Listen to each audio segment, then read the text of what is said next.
Hey babe, I already got a hard drive. Why do I still need RAM? Let me break down why you can't skip out on RAM.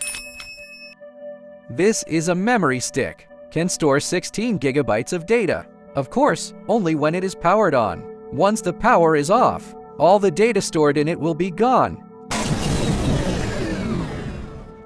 However, compared to the case of power failure, hard disk that can still store data, the read and write speed of memory is much faster. Therefore, in actual use, we usually move data from the hard drive to the memory to facilitate the CPU to read and write faster. So what is the internal structure of memory? Why does data disappear when the power is off? Its access speed. Why is it so much faster than a hard drive? I will explain it to you in detail below.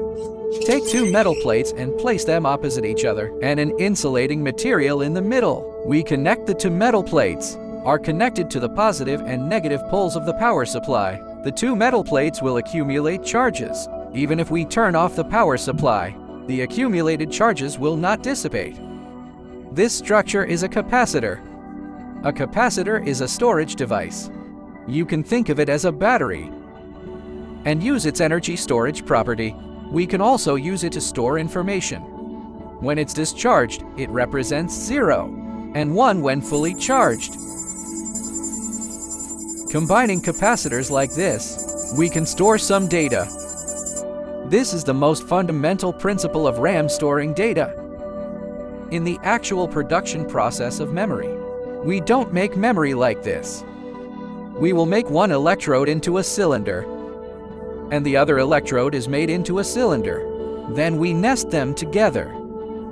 Of course, we also need to fill the gap with insulation. Capacitors alone are not enough, because once you try to connect the capacitor to the circuit, the charging and discharging of the capacitor will inevitably affect other circuits. We need to equip the capacitor with a gate. When the gate is open, the capacitor is connected to the outside. When the gate is closed, the capacitor is isolated from the outside. It just does its own thing. So how should we make this gate? In fact, we just need to put a transistor. Under normal circumstances, the transistor is not conducting. The capacitor is isolated from the outside, but there is an electrode on the transistor. Once you apply a voltage to this electrode, the transistor will be turned on. The capacitor is connected to the outside world. If you don't know the principle of transistors, you can watch my previous videos on PN junction and MOSFET. Those two videos explained it very carefully. Then a capacitor and a transistor. It constitutes the most basic storage structure in memory. This structure is also called the ETEC structure.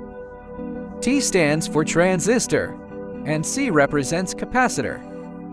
We take multiple etc. structures and arrange them in a row. Extend the wires connecting the capacitors. When all these transistors are turned on, these wires are directly connected to the capacitor. We can use these wires to directly operate the capacitor. One line operates 1 because the data that a capacitor can store is either 0 or 1, which is 1-bit data. So this line is also called latitude, also known as bit line. Of course, when the transistor is turned on, the V line can operate the capacitor. We can use another line to connect the control electrode of the transistor. If we apply voltage to this line, all the transistors in this row will be turned on. Remove the voltage, and the transistors are all turned off. This line is used to control the entire line. The line controlling the on-off of transistors. It is called word line. It's a word. All words are composed of multiple letters. This layer of meaning is included. So this row of storage structures. Each storage structure represents a bit of information. And finally combined together, it is a word in English. So why do we need such a word line? To control the on-off. We add another row of etc. structure. Similarly, there will be several bit lines drawn out. If each capacitor are connected to a separate V line, it would be too much, so we can connect the bit lines of this row and the bit lines of the previous row together. In this way, the two rows of capacitors will share a set of bit lines. At this time, The two word lines used to control the on-off control can play their roles. We apply voltage to this word line. Then the transistors in this row will be turned on. This set of bit lines will be connected to this row of capacitors. If we apply voltage to the other word line, then the transistors in this row will be turned on, and this set of V lines will be connected to this row of capacitors. And if we apply voltage to both word lines simultaneously, two rows of capacitors will be connected to the bit lines simultaneously. It will be a mess. So only one word line can have voltage at the same time. The word line actually plays a role in selection which row of capacitors we want to operate. We apply a voltage on the corresponding word line. A voltage. In this way, the bit lines below will be connected to the capacitors in this row. We can use these bit lines to operate the corresponding capacitors. Of course, there are not only these in actual memory, and so on. For DDR5 memory, there are so many. There are 65,536 rows, that is, there are 65,536 word lines, and 8,192 columns, that is, 8,192 bit lines. Which word line is activated? Then all the 8,192 capacitors will be connected to the corresponding V line. This array of 65,536 by 8,192 is called a bank. 32 such banks can be combined into a memory chip, packaging this memory chip and soldered to a circuit board, and it becomes a memory stick.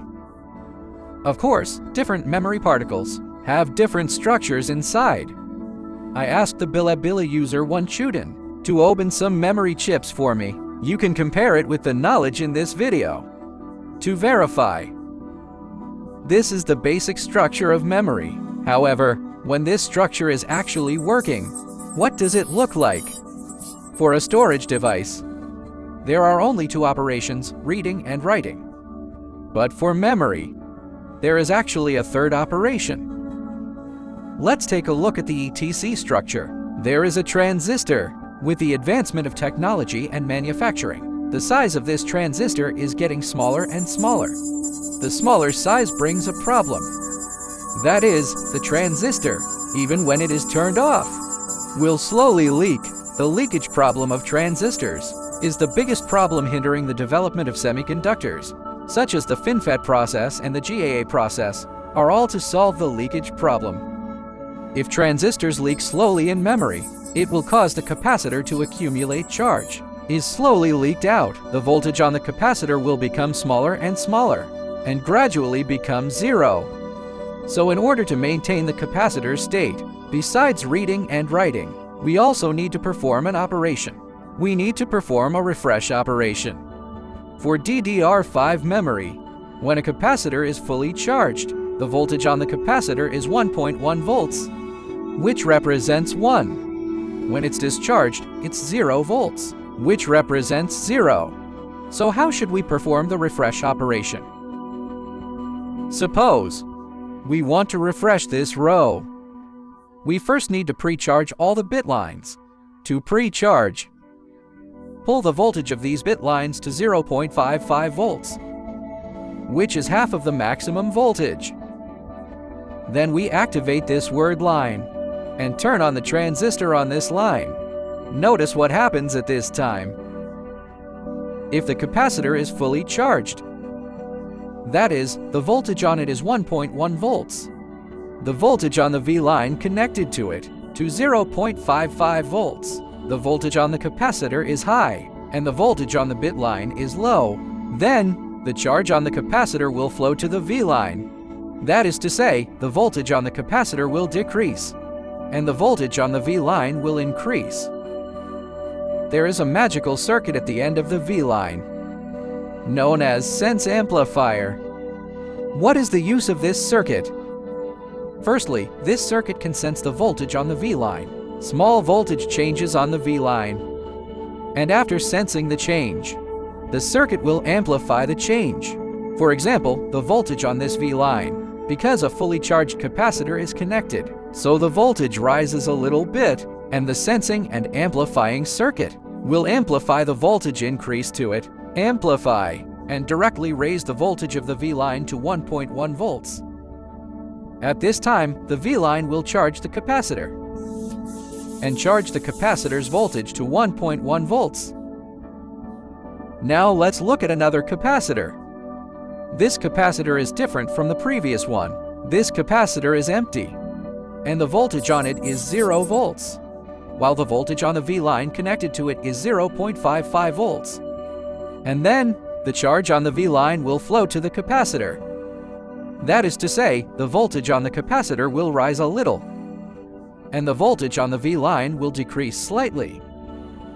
Similarly, there is also an induction and amplification circuit below. This circuit will sense that the voltage on the V-line has dropped a little bit, and after sensing it, the circuit will reduce the voltage and amplify this change.